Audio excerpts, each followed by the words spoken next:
Hi, I'm Jeff from New York. Please like and subscribe. Young Billionaire, Episode 98, Jeff Save Me Again. Elisa's gaze was fixed on Jeff, who had just walked past the Cadillac. She didn't notice the other man standing next to the car at all. Hey, beautiful.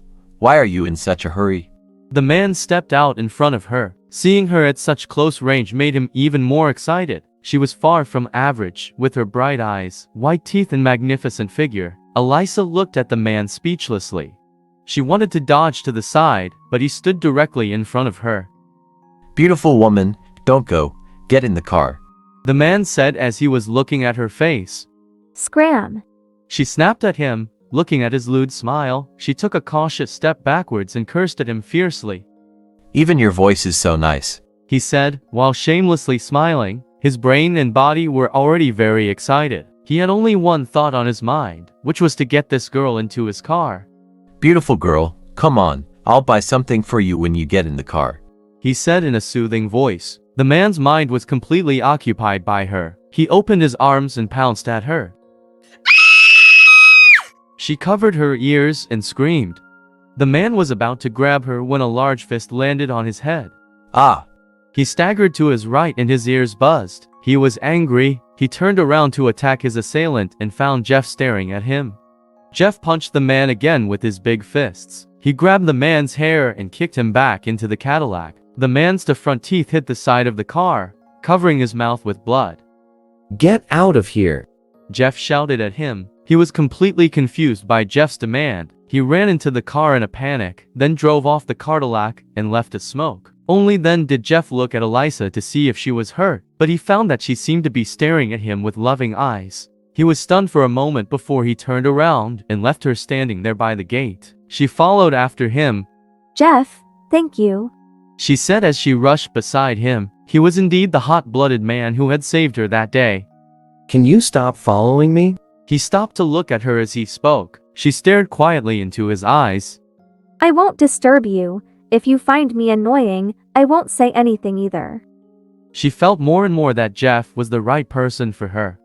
What are you following me for? He exclaimed. You should know that I like you, she said boldly. I'm telling you, I don't feel anything for you, he said worriedly. Nonsense. If you don't like me, then why did you save me just now? She didn't believe that he had protected her only out of a sense of justice. Her words made Jeff's mind freeze. He knew that he had been really worried about her a moment ago when he had heard her scream. That was not a good sign. He had to stop this. Miss Cortez, you have such a good family and life. I'm just a poor student who's worth nothing. I really don't understand. Why do you insist on following me? He asked with a frown. That's right. You've already said it very clearly. My conditions are good, but you're only a poor student. Why do you look down on me? She said as he gazed directly into his eyes. Jeff didn't know how to reply to her. He just looked at her angrily for a second, then turned around and walked ahead of her. She was determined to follow wherever he went. Talking to her now would only make him more disgusted with himself. He walked up to a stall on the street and asked for a plate of fries. She silently sat beside him as he pretended that she didn't exist. What would your girlfriend like to eat? The food vendor asked him. Jeff was speechless. He tried to explain to the vendor that he had nothing to do with Elisa, but she spoke first. I'll have the same as him. The vendor prepared a plate for her. She smiled lightly, but Jeff's face had grown dark. 2 plates of fried fries were served at the same time. Jeff grabbed a few mouthfuls. He didn't care about Elisa at all, so he paid the bill and left. Miss, you two had a fight, right?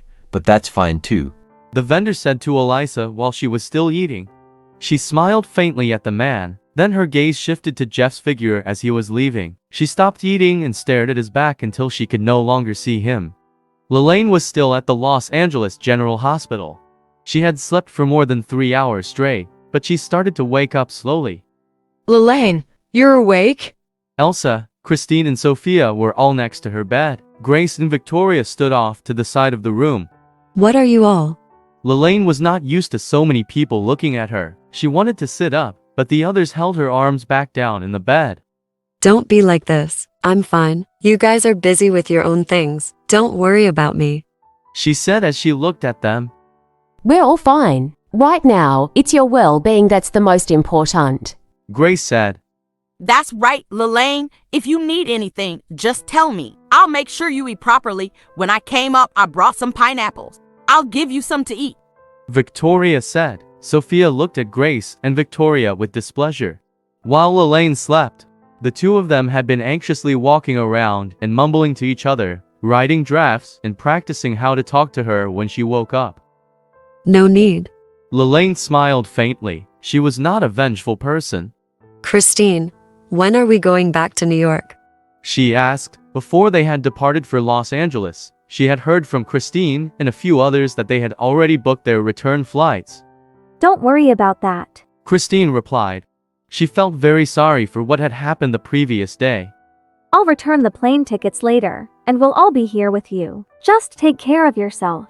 Originally, Christine had been prepared to stay with Sophia to take care of Elaine, but Elsa and the others also took the initiative to stay. If they were to leave now, it could impact Elaine's recovery.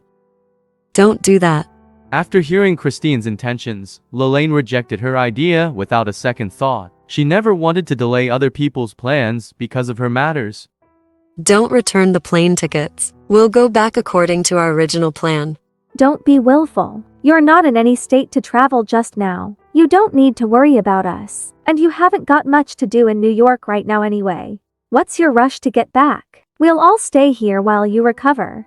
Christine said, because she wanted her to get better as soon as possible. That's right, Elaine. Don't think too much about it, said one of the girls. We're all part of the same group. How could I leave you behind? Said another. If we don't see that you're getting better, we won't feel good about it. Said yet another. They were all trying to persuade Elaine. Elaine smiled as she shook her head. Being cared for by so many people made her heart feel especially warm. However, she still couldn't accept it. She wasn't willing to sacrifice the interests of others to accommodate her concerns. Christine was only a manager with the Brightness Star Music Company. The funds for the trip to Los Angeles were limited, so Christine would have to pay her out of pocket to change the plane tickets. They would also need to cover their expenses while they stayed in Los Angeles, and that would cost a considerable amount of money. Christine, I appreciate your kindness, but I really don't need you to stay here. Don't look at the bandages on my body. It's actually a very small injury. Plus, Los Angeles is not far from New York. When they finished eating, Christine went through the discharge procedures for her. The doctor told her that Elaine must visit a hospital as soon as she returned to New York. The 6 women squeezed into 2 cabs and drove to the hotel. As soon as they arrived, Elsa, Grace, and Victoria took the initiative to pack for Elaine. Soon, her luggage was ready to go.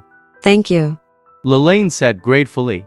Please don't. This is what we should do. Okay, Elaine, you lie in the bed for a while. We'll come and get you 6:30.